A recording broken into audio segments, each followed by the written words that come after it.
you know? Well, I needed attention and money, and I needed to do songs. Yeah.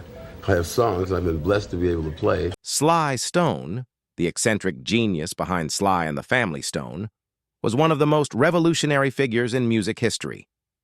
His fearless fusion of funk, soul, and psychedelic rock didn't just define an era, it changed the very DNA of popular music. But behind the groundbreaking grooves and electrifying performances was a man who was never afraid to voice his true feelings, even when they rubbed people the wrong way. While many musicians of his generation kept their criticisms quiet to avoid burning bridges, Sly Stone was brutally honest. If he didn't respect your music, your message, or your attitude, he made it known. To him, music wasn't just entertainment, it was a mission. If a band wasn't authentic, if they were coasting on image instead of substance, or if they tried to ride on the coattails of funk without understanding its soul, Sly wasn't having it. Over the years, stories emerged about the bands he dismissed, the groups he openly mocked, and even a few he outright refused to share the stage with. From rock icons who clashed with his vision, to funk rivals who couldn't keep up with his originality, Sly Stone's list of disliked bands is as fascinating as his own legendary career. So, which bands earned his disdain? And what exactly did they do to get under the skin of a man who helped invent the soundtrack of the 60s and 70s? Today, we're diving into the top 6 bands Sly Stone hated the most. And the reasons might just surprise you.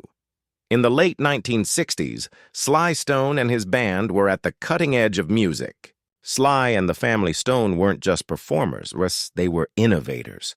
They blended funk, soul, and rock in a way that spoke to both the counterculture and mainstream audiences. Their message of unity, love, and authenticity resonated across racial and social boundaries.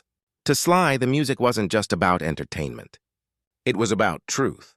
And this is exactly why he had little patience for groups he considered manufactured or inauthentic. One of the most famous examples of this was his disdain for the Monkees.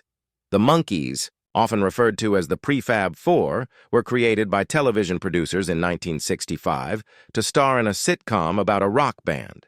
While the show was popular and their music topped charts, Sly saw them as the polar opposite of what music should represent. To him, the Monkees symbolized an industry-driven attempt to cash in on the cultural revolution of the 1960s without actually living or believing in it.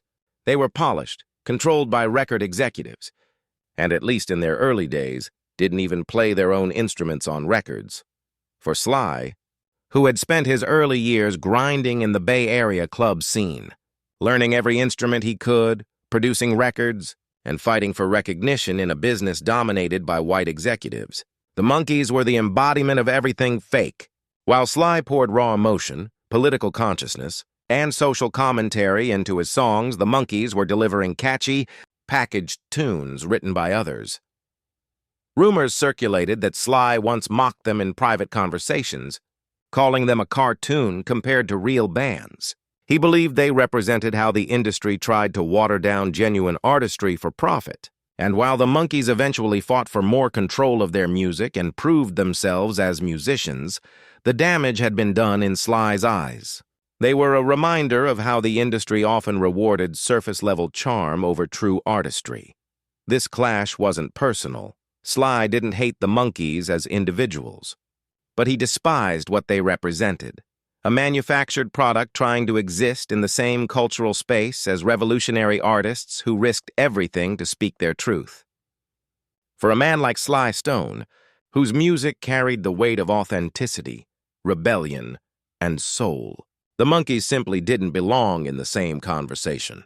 And so, they easily earned a spot on his list of bands he disliked the most.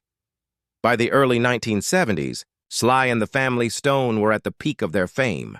Their explosive performances at festivals like Woodstock, along with albums such as Stand and There's a Riot Going On, had cemented Sly as a true pioneer.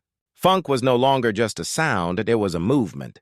But as the style spread, not every band that embraced funk had Sly's respect. And one of the most notorious examples of this disconnect was his disdain for Grand Funk Railroad. Grand Funk Railroad exploded out of Michigan in the late 60s as a hard rock power trio. With driving riffs, thunderous drumming, and blue-collar appeal, they built a loyal following. But when they attempted to dabble in funk-inspired grooves, Sly wasn't impressed. To him, they were outsiders trying to borrow from a culture they didn't truly understand. What frustrated Sly was that Grand Funk's popularity skyrocketed with audiences who may have never experienced the raw, authentic funk pioneered by black musicians. Their success felt in some ways like a cultural appropriation of the very sound Sly had worked so hard to develop and push forward. For someone who viewed funk as more than music, as a deeply rooted expression of identity, politics, and lived experience, this was insulting.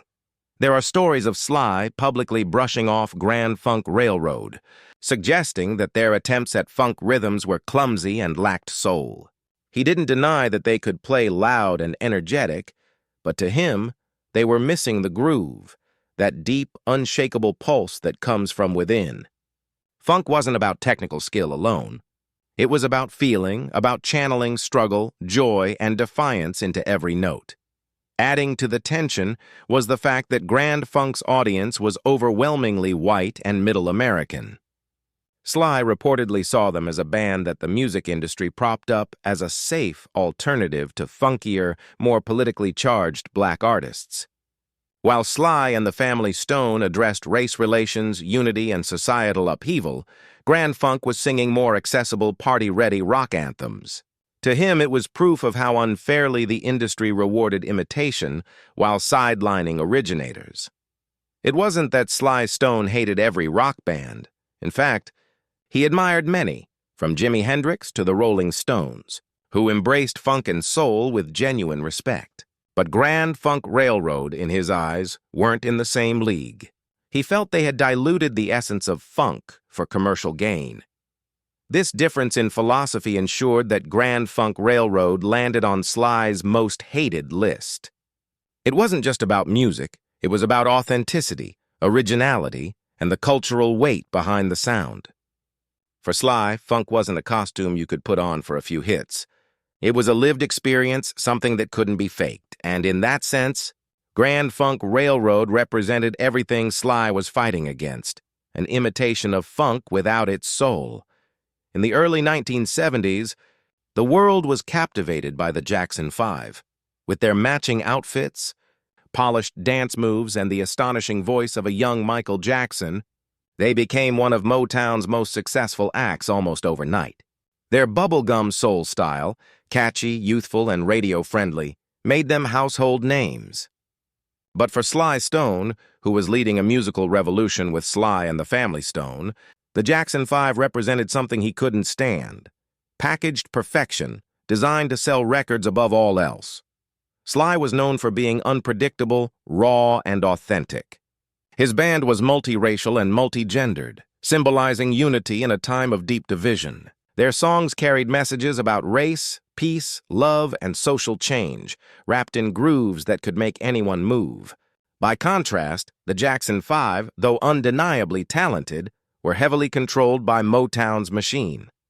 Berry Gordy's empire polished every aspect of their sound and image, making sure they appealed to the broadest possible audience. For Sly, this approach stripped the soul from the music. He once suggested in private circles that the Jackson 5 were more of a product than a band, manufactured to dominate charts rather than inspire change. While he respected Michael Jackson's raw talent, he saw the group as puppets of an industry more interested in money than meaning. There was also an unspoken rivalry. In many ways, the Jackson 5 were marketed as a safer alternative to Sly and the Family Stone. Both groups appealed to racially diverse audiences, but while Sly's band carried a message of rebellion and social consciousness, the Jackson 5 leaned on innocence and family fun. As the younger group skyrocketed in fame, Sly reportedly grew frustrated at how quickly they overshadowed his groundbreaking work with a formula he viewed as shallow. Some insiders have hinted that Sly even accused Motown of taking cues from his innovations. The Jackson 5's fusion of funk-inspired rhythms with pop accessibility bore similarities to what Sly had been crafting for years. To him, it felt like the industry was cashing in on his sound. repackaging it with smiling faces and kid-friendly lyrics. It's worth noting that this wasn't personal animosity toward the Jackson brothers themselves. Sly was known to praise Michael's genius when the young star went solo, acknowledging that he had grown beyond the constraints of Motown. But during the group's peak years, Sly viewed the Jackson 5 as a manufactured rival, an industry-backed creation that stood in stark contrast to the raw, lived-in authenticity of funk. To Sly Stone, music had to be dangerous, disruptive, and real. The Jackson 5, despite their undeniable charm and talent, were the opposite of that: polished, scripted, and controlled. And that was enough to earn them a place on his list of bands he hated the most.